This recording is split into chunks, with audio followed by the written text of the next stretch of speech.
Hey everyone, Jason here, digital marketing consultant, and in this sales funnel guide, you're going to get a complete done-for-you documented template for putting together your sales funnels. You can check out the link in the description to download a copy for yourself, or you can just follow along and create your own version. So we're going to go through the major parts of a sales funnel and what you should and should not include on this document so that you can stay organized and not be pulling your hair out when it comes to putting together your funnel, because there's so many moving parts. So at the very top of our document here, we have just a summary of what type of funnel this document's designed for, and that's just going to be a basic sales funnel, a landing page to a lead magnet, a couple of emails, and then a sales and checkout process. Now, something that's been instrumental, I know this is going to sound silly, but keep all of your funnel links in just one place. So that's what this top table is for.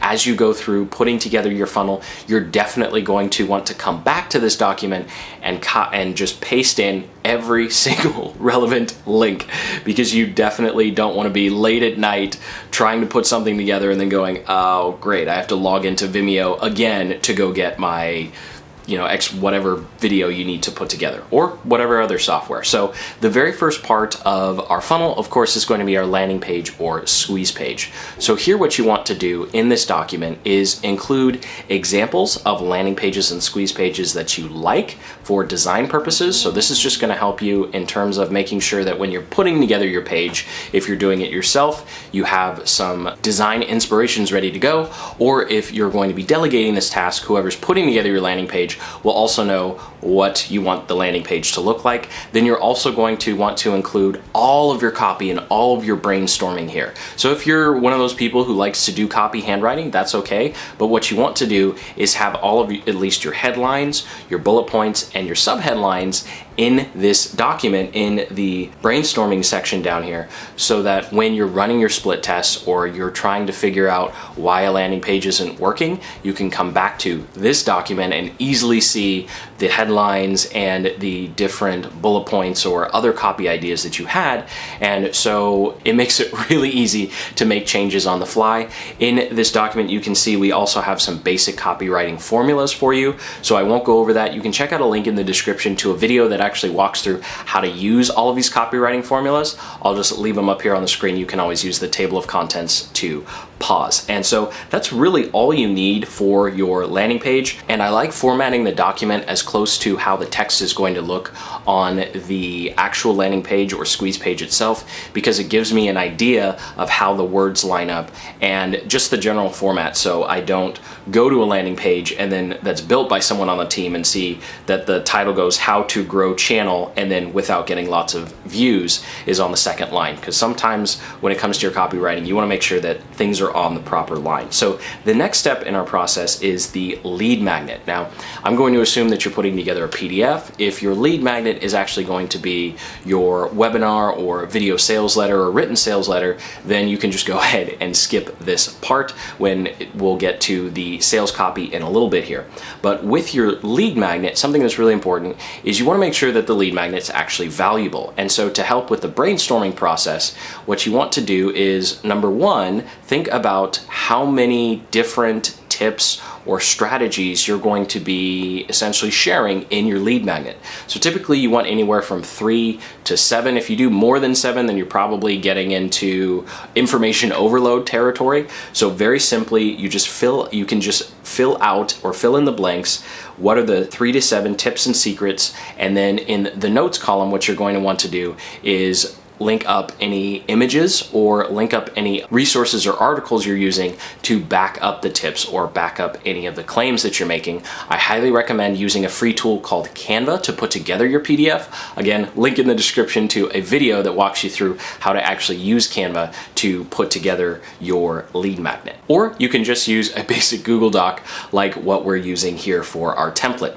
Now, the next part is actually going to be the checkout. So I'm going to talk about the checkout and then we'll go back back to the actual sales letter. So on the checkout page, something that's really easy to overlook is to remember that someone's about to give you their credit card information. So we want to make sure that we are building enough trust and enough of a safe environment where they feel like when they enter their credit card information, even if there's a giant PayPal button, that they're not going to get scammed, because nobody really wants that. So something you can do on your checkout page is have testimonials, of course, have a graphic of your product, even if it's not a physical product, and then summary bullet points of what they're about to get. And then, of course, you're going to want to include samples here of checkout pages that you like. So you definitely want to have samples of things that you like, so that while you're going through this process, you always have this document to come back to and say, you know what, I think I want to change something on my checkout page, and it was really cool on XYZ's page, company that I saw, but I don't remember. That's where this document comes in. Make sure nothing falls through the cracks. Now, the next part, we're actually going to go back over. We skipped emails. Emails are the last part, but we're going to go back over to the actual sales letter. So when it comes to writing your sales letter, this is probably the only piece of the puzzle that I wouldn't recommend having in the same document. And the reason is because your sales letter or your sales message is probably going to be very, very long. And so just like what you saw with the landing page, where you want to format the text and add a little bit of graphics just so you can kind of understand what the page is going to look like, you actually want to do the exact same thing with your sales page. So it's best to just link to the document that actually has your sales letter or your webinar script, and then inside that document, format it as if it was an actual web page. So that way you can really get a sense of what your sales letter is going to look like. Or if you're doing slides, then of course you're just going to have a link to your Google Slides or PowerPoint file. And I recommend the Ultimate Sales Letter by Dan Kennedy. If you're not quite sure how to write a sales letter, link in the description to Amazon. It's like $15. It is money well spent if you're looking for a simple method to actually write high converting sales copy. And this book will also help you with the final part of our template here, and that is the email sequence. So obviously, when it comes to emails, there's a lot of different things you can do. But here, we're just going to focus on a simple 5 email sequence that people get right after they enter their name and email to receive your lead magnet. So this email sequence is going to apply if you're doing a PDF lead magnet or a document lead magnet, like what we're talking about here, or even if you're doing a webinar or a text-based sales letter, you can just modify this a little bit and use it for your funnel. So as you can see here, we have one page for each one of our emails, and here we just want to have a list of what our headlines are going to be, and then we actually have the body copy. So in the body copy, you want to make sure that at the bottom you actually include what links are going to be in the email, and you want to make sure that all of your emails are linking to the correct sales page or replay page in your sales funnel process. So something you really want to make sure is you're sending people to the right page in your process. So definitely make sure your hyperlinks are correct here, because when you're copying and pasting it into whatever email autoresponder you decide to use, it's not always clear inside of those softwares the URLs that you're actually sending people to. And that does it for the rest of the template. Just scrolling down here, you can see that emails cover up the last couple of pages. So thank you so much for watching. I sincerely hope you got some value out of this video and you have some ideas on what you need to inventory and keep track of as you're putting together your sales funnel. If you're interested in just copying this document and getting access to it, there's a link in the description so you can enter your name and email and download it, or you can just go back through the timestamp table of contents and create your own by pausing and seeing what's on the screen. So comment below with your sales funnel building questions, and until the next, keep building the business you love.